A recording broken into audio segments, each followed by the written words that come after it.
La formation portugaise est réputée dans le monde entier comme l'une des meilleures du monde. Un campus ultra développé, un cadre de formation idéal et un suivi bienveillant, les secrets de la réussite du Benfica, l'un des meilleurs centres de formation du monde, avant son match de Ligue des Champions face au PSG ce mercredi. Que vaut le Made in Portugal? Les clubs portugais sont réputés pour leur régularité au haut niveau malgré des moyens financiers parfois limités. Porto, le Sporting ou encore le Benfica, ils sont tous connus pour avoir une formation de très haut niveau, avec l'éclosion de grands talents. La plupart sont destinés à jouer dans les plus grands clubs d'Europe. Adversaire du PSG ce mercredi en Ligue des Champions, le Benfica Lisbonne s'appuie sur un centre de formation de très haut niveau, un véritable vivier de jeunes talents. Tout y est parfaitement orchestré pour que les jeunes footballeurs soient dans des conditions adéquates pour exploiter leur plein potentiel. Un campus d'exception s'est à une vingtaine de kilomètres de Lisbonne, à Seixal précisément, une municipalité du Portugal, située dans le district de Setúbal, en bordure du Tage, que la magie opère. Inauguré en 2006, le Benfica Campus est une véritable usine artisanale de talent. C'est dans ce paradis de 19 hectares, ultra équipé, que la plupart des pépites portugaises se développent. Pas moins de 200 observateurs à travers le monde, 9 terrains de football, 62 chambres, 16 vestiaires, 2 gymnases ainsi que de cabinets techniques et médicaux. Le campus du Benfica possède toutes les caractéristiques nécessaires pour que les joueurs s'épanouissent. Nous voulons des athlètes d'élite avec une mentalité de gagnant et de l'ambition, confie un formateur à RMC Sport. Au-delà du volet technico-physique, le club de la capitale portugaise a pensé à l'encadrement psychologique, social et scolaire de ces jeunes talents, qui sont avant tout des enfants. Nous les accompagnons dans leur scolarité, le vie personnelle et sociale, assure Pedro Marque, employé du campus. De nombreuses activités extrasportives sont proposées aux jeunes joueurs, notamment la danse et le futsal. L'actuel buteur du Benfica, Gonçalo Ramos, témoigne du travail effectué par l'encadrement. J'ai rejoint l'académie lorsque j'avais 8 ou 9 ans. C'est un super endroit. On nous prépare à devenir des citoyens.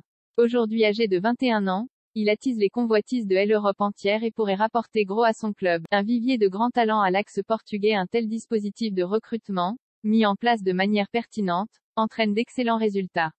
Le Portugal étant un vivier naturel de grands talents, le mariage fonctionne à merveille.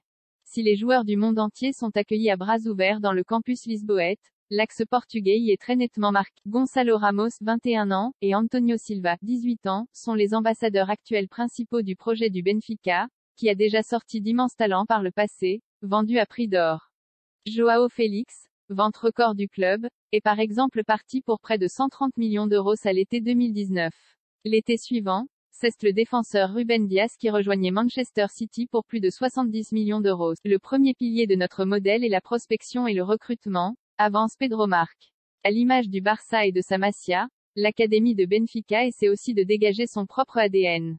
Celui d'une équipe offensive, qui aime prendre le contrôle du jeu, et qui évolue généralement dans un 4-3-3. S'il fallait dégager un 11 des joueurs formés à Benfica, celui-ci aurait fière allure. Nous l'avons imaginé dans un 4-4-2, Ederson, Tavares, Dias, Silva, Cancelo, Gomes, Sancho, Silva, Guedes, Félix, Ramos. Une équipe potentielle assez redoutable qui pourrait peut-être même jouer la gagne en Ligue des Champions. Des résultats économiques et sportifs au rendez-vous depuis juillet 2015, les ventes de joueurs formés au club ont rapporté 369 millions d'euros au Benfica, ce qui en fait l'académie la plus rentable du monde. Il y a 3 ans, elle a d'ailleurs été élue, à égalité avec l'Ajax, meilleure académie du monde. João Félix, Ruben Dias, Renato Sanches. Ils ont tous le point commun d'avoir été vendus contre de très grosses sommes d'argent. Certains autres comme João Cancelo ou Bernardo Silva ont quitté Benfica avant même d'exploser. Si économiquement, les résultats sont largement au rendez-vous, c'est aussi le cas sur le plan sportif. Tenant du titre de la Youth League, Benfica est, ex-aequo avec Chelsea, le recordman de finale disputée dans la compétition 4, pour une victoire. Le résultat d'un travail de longue haleine. Des joueurs destinés à être vendus si le Benfica et les autres plus grands clubs portugais opèrent de la sorte, en misant gros sur la formation, ce n'est pas par hasard. Pour ces clubs, c'est un moyen de lutter face à la puissance économique des plus grands cadors européens. En difficulté sur ce plan, ils sont forcés de façonner leurs propres talents, à défaut de les acheter. Des pépites qui seront, à court ou moyen terme, destinés à être vendus dans les plus grands clubs européens, afin de dégager des fonds pour continuer d'investir dans la formation tout en restant compétitifs. S'il nous parvient une bonne offre pour un joueur, Sur le plan sportif et économique, il est normal que cette opportunité soit saisie, avoue sans filtre Pedro Marc. Un choix assumé donc, qui répond à une logique à la fois économique et sportive.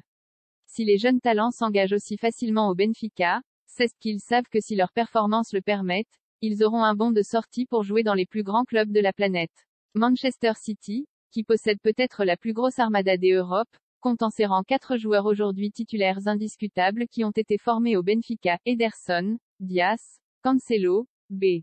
Silva. Le leader invaincu du championnat portugais se dresse ce mercredi en Ligue des Champions sur la route du Paris Saint-Germain, cette saison à l'axe portugais. Le club lisboète compte en ses rangs de grosses armes pour lutter, dont certaines purement made in Portugal.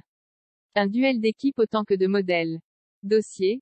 Informations exclusives RMC Sport. Le PSG sollicite l'UEFA pour les fouilles intrusives dénoncées par des supporters à Lisbonne. Stade français. Labi et Ghezal proches d'un accord Benfica-PSG. Ils ont commencé à toucher les parties génitales. Un supporter parisien raconte la fouille inadmissible vécue